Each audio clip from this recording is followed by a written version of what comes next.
Hello बच्चों, standard 9th chapter number first, उसमें हमने फर्स्ट वीडियो में वर्किंग ऑफ टिपिकल कंप्यूटर देखा था। अभी इस वीडियो में हम देखेंगे simple model of a computer. The simple model of a typical computer is based on the working of computer shown in the figure 1.1.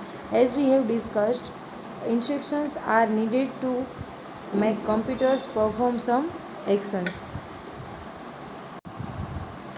To obey instructions provided by the user and perform computations, a computer needs to have a mechanism to input. The input mechanism helps in feeding data as well as instruction into the computers. This mechanism is called input unit. Computer का जो simple model है उसमें क्या होता है कि computer जो भी वर्क करता है वो हम कुछ इंस्ट्रक्शन देंगे या तो कमांड देंगे उसके ऊपर करता है, और जिस डिवाइस के थ्रू, जिस मैकेनिज़्म के थ्रू हम कुछ इनपुट देते हैं उस मैकेनिज़्म को हम बोलेंगे input devices. Devices used for the input purpose are known as input devices. Typically, input devices such as mouse and keyboards are used for this purpose. Typically computer में जो इनपुट डिवाइसेस है, most popular mouse and keyboard है, जिसके through हम कोई भी computer के अंदर इनपुट कर सकते हैं, डेटा को फीड कर सकते हैं. Input provided through the input mechanism is stored in memory of the computer and further processed by a mechanism called processing unit or processor. Input mechanism या तो इनपुट डिवाइसेस के थ्रू हम जो भी इनपुट्स देते हैं कंप्यूटर को, वो सारी चीज़ें प्रोसेस होने के बाद कंप्यूटर में स्टोर होगी. प्रोसेस होने के बाद स्टोर होगा और वो जो भी प्रोसेस करेगा अकॉर्डिंग इनपुट ही करेगा. हम जिस प्रकार के इनपुट देंगे उसके अकॉर्डिंग प्रोसेस होगी. कहाँ पे होगी प्रोसेस? तो प्रोसेसिंग यूनिट और प्रोसेसर में. प्रोसेसिंग यूनिट क्या है? सीपीयू. तो सीपीयू में प्रोसेस होगी, अदरवाइज प्रोसेसर में, क्योंकि जो मोबाइल होते हैं वो भी एक कंप्यूटर है, लैपटॉप भी एक कंप्यूटर है. तो उस कंप्यूटर में तो सीपीयू नहीं होता है, उसमें भी प्रोसेस तो होती है. तो उसमें अगर सीपीयू नहीं है, प्रोसेसिंग यूनिट नहीं है, तो उसमें होता है प्रोसेसर, माइक्रो प्रोसेसर, जिसमें प्रोसेस होती है. Results are presented to the user through output mechanism called output unit. और after processing we can get output from the output device. तो आपको जिस टाइप का भी रिज़ल्ट मिलता है, रिज़ल्ट प्रेजेंट होता है प्रोसेस होने के बाद, और जिस डिवाइस के थ्रू आपको रिज़ल्ट मिलता है वो डिवाइस को, उस मैकेनिज़्म को आप बोलेंगे output unit. Typical output devices are monitor and printer. उसमें सबसे पॉपुलर डिवाइसेस जो है आउटपुट डिवाइस में वो है monitor and printer. In short, the input, memory, processor and output are the basic components of a typical computer. ये आपको question में आ सकता है कि बेसिक कंपोनेंट क्या है कंप्यूटर का. जो कंपोनेंट्स मीन्स पार्ट्स, कंप्यूटर के बेसिक पार्ट्स है वो क्या है. तो उसमें इनपुट डिवाइसेस होती है, आउटपुट डिवाइसेस होती है, प्रोसेसर डिवाइसेस होती है, और मेमोरी यानी कि स्टोरेज डिवाइसेस होती है.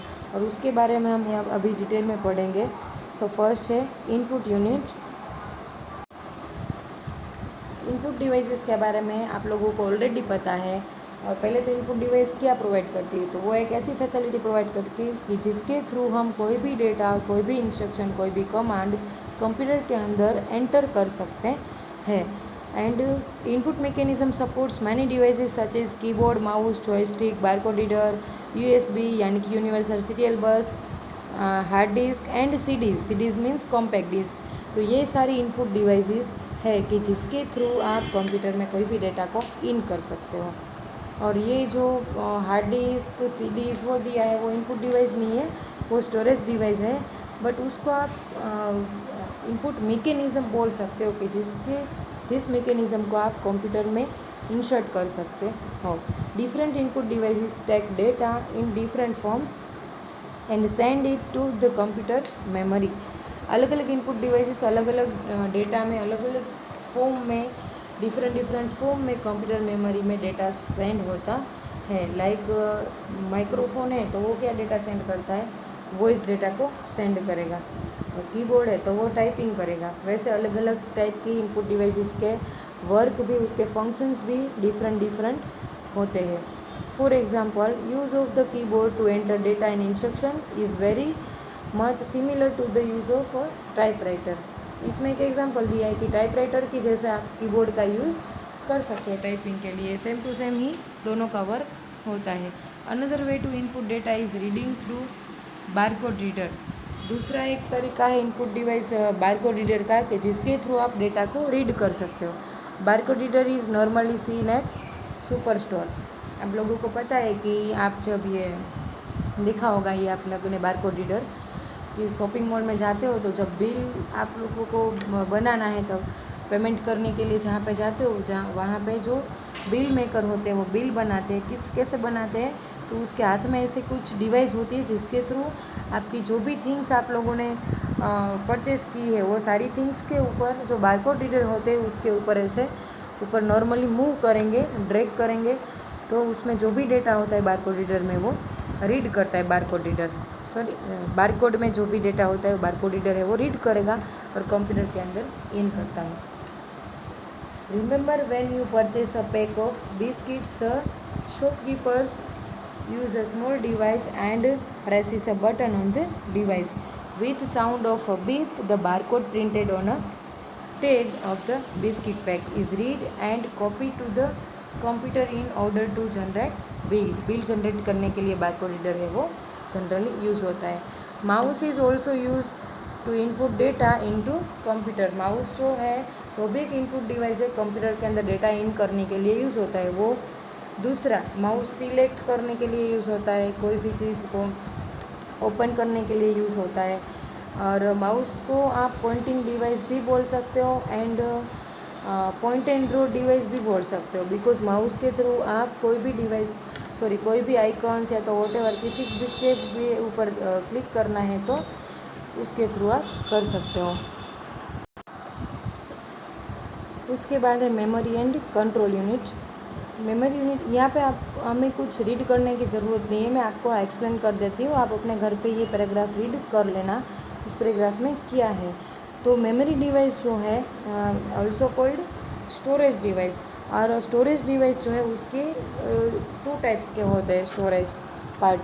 First is a primary memory and दूसरी है वो सेकेंडरी मेमोरी. ठीक है. सो प्राइमरी मेमोरी जो है वो एक मेन मेमोरी है और सेकेंडरी मेमोरी है उसका दूसरा नेम आप एक्सिलरी मेमोरी भी बोल सकते हो, क्योंकि एक्सिलरी का मीनिंग ही सेकेंडरी होता है. और प्राइमरी मेमोरी यानी कि मेन मेमोरी जो है वो क्या करेगी, उसमें पहले तो एग्जांपल्स में आएंगे रैम एंड रोम. वो दोनों ही ऐसी डिवाइस है कि उसको आप बोलेंगे प्राइमरी मेमोरी और एल्स मेन मेमोरी. तो रैम का यूज़ क्या होगा, जो भी वर्क आप करंट वर्क करते हो वो टेम्पररी स्टोर रखेगा. और सेकेंडरी मेमोरी क्या करेगी कि अगर आप रैम में जो भी डेटा स्टोर था, टेम्पररी स्टोर था, आप जो भी करंट वर्क कर रहे हो वो डेटा, तो उसको अगर आप सेव करेंगे तो सेकेंडरी मेमोरी यानी कि हार्ड डिस्क में वो डेटा स्टोर हो जाएगा. अदरवाइज़ प्राइमरी मेमोरी यानी कि रैम में अगर आप जो भी वर्क कर रहे हो टेम्पररी स्टोर है वो वर्क अगर आपने क्लोज़ कर दिया तो रैम में से वो इरेज हो जाएगा और डिलीट हो जाएगा. बट अगर आपने सेव किया तो भी रैम में से इरेज हो जाएगा और स्टोर हो जाएगा. एंड दूसरा कि अगर आप कंप्यूटर को क्लोज़ करते हो, कंप्यूटर को ऑफ़ करते हो, तो अगर वो कंप्यूटर ऑटोमेटिक स्विच ऑफ हो गया है तो आपने ऑफ़ किया, तो जो भी आपका करंट वर्क है, जो भी रैम में कुछ भी डेटा स्टोर था वो पूरी रैम इरेजेबल है, इसलिए वो इरेज हो जाएगी और पूरी ब्लैंक हो जाएगी, उसमें कोई भी डेटा स्टोर रहेगा नहीं. अब जब दूसरी बार कंप्यूटर स्टार्ट करो तो अगेन अगर आपने डेटा को सेव करके रखा है तो हार्ड डिस्क में से आप ओपन कर सकते हो, अदरवाइज़ रैम में से कोई डेटा अगेन ओपन होगा नहीं, वो आपको दोबारा करना पड़ेगा. और एक बात कि जो रैम है वो एक ऐसी मेमोरी है जिसको हम बोल सकते हैं वोलेटाइल मेमोरी. क्या बोलेंगे? Volatile memory, because volatile means erasable, और रैम ऐसी डिवाइस है जिसमें मेमोरी इरेजेबल है, मतलब उसमें परमानेंट रहेगी नहीं, उसमें कुछ टाइम के बाद इरेज हो ही जाएगी, अदरवाइज़ कंप्यूटर जब बंद करो तब तो इरेज हो ही जाएगी. ठीक है. सो उसको हम बोलेंगे वोलेटाइल मेमोरी. बाकी जितनी भी डिवाइसेस है वो सारी डिवाइसेस को बोलेंगे नॉन वोलेटाइल. सेकेंडरी डिवाइसेस को भी आप नॉन वोलेटाइल मेमोरी बोल सकते हो. ओके. उसके बाद है सीपीयू में जो कंट्रोल यूनिट होता है उसका यूज़ हम क्या करेंगे। सीपीयू जो है उसके अंदर मेन 3 पार्ट्स होते हैं, that is CU, ALU and MU. MU के बारे में हम लोगों ने पढ़ लिया। एमयू मीन्स मेमोरी यूनिट, और उसके 2 पार्ट्स होते हैं, प्राइमरी एंड सेकेंडरी, जिसके बारे में हमने ऑलरेडी डिस्कस कर लिया। दूसरा है ALU. ALU means arithmetic and logical computations, या तो एरिथमेटिक लॉजिक यूनिट आप जिसको बोल सकते हैं, एलयू का फुल फॉर्म है वो। बट वो अगर यूज़ किस लिए कर सकते हैं कि आप कोई भी टाइप के कैलकुलेशंस करते हो, फिर वो लॉजिकल है कि एरिथमेटिक है, वो सारे कैलकुलेशंस एलयू के थ्रू परफॉर्म होगा। कंट्रोल यूनिट क्या करेगा, सीयू क्या करेगा, तो CU stands for control unit, and control unit is use for control all the operations. कोई भी टाइप के इंस्ट्रक्शन देते हैं, कोई भी ऑपरेशंस देंगे, कोई भी कैलकुलेशंस देंगे, तो वो सारी चीज़ें का कंट्रोल कौन करेगा, कंट्रोल यूनिट करेगा। कहाँ पे, सीपीयू के अंदर। ओके, उसके बाद है output unit. The output unit is normally A visual screen called monitor. Output device आप किसको बोलेंगे, तो आउटपुट यूनिट जो है नॉर्मली कोई भी चीज़ आपको विजुअल करता है, डिस्प्ले करता है स्क्रीन के थ्रू, तो इसमें हम बोल सकते हैं मॉनिटर, कि मॉनिटर जो है वो एक आउटपुट डिवाइस है। साथ में स्पीकर्स है, प्रिंटर है, उसको आप आउटपुट बोल सकते हो, बिकॉज स्पीकर के थ्रू आप वॉइस आउट कर सकते हो, प्रिंटर के थ्रू आप प्रिंट आउट ऑन पेपर निकाल सकते हो, तो उसको भी आप आउटपुट डिवाइस बोल सकते हो। और यहाँ पे देखो ये 1.2 जो फिगर दी है उसमें क्या है कि basic components of a computer के basic components means basic parts दिए हुए हैं। तो उसमें सबसे पहले क्या होता है, सीपीयू होता है। सबसे पहले तो माउस और कीबोर्ड जो इनपुट डिवाइस है, ठीक है, जिसके थ्रू हम कुछ भी इनपुट करेंगे यूजिंग इनपुट डिवाइस।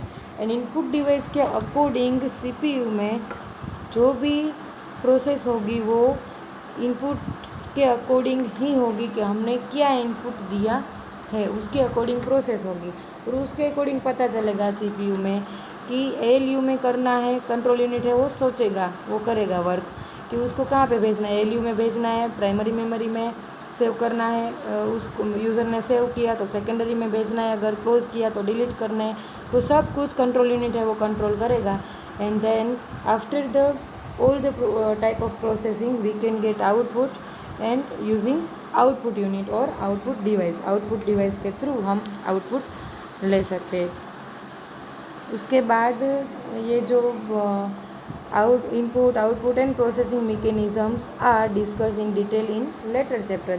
आपको ये सारी डिवाइसेस जो है इनपुट आउटपुट प्रोसेसिंग, वो सारे डिवाइसेस आप इसके नेक्स्ट चैप्टर में है वो प्रॉपरली डिटेल में पढ़ेंगे।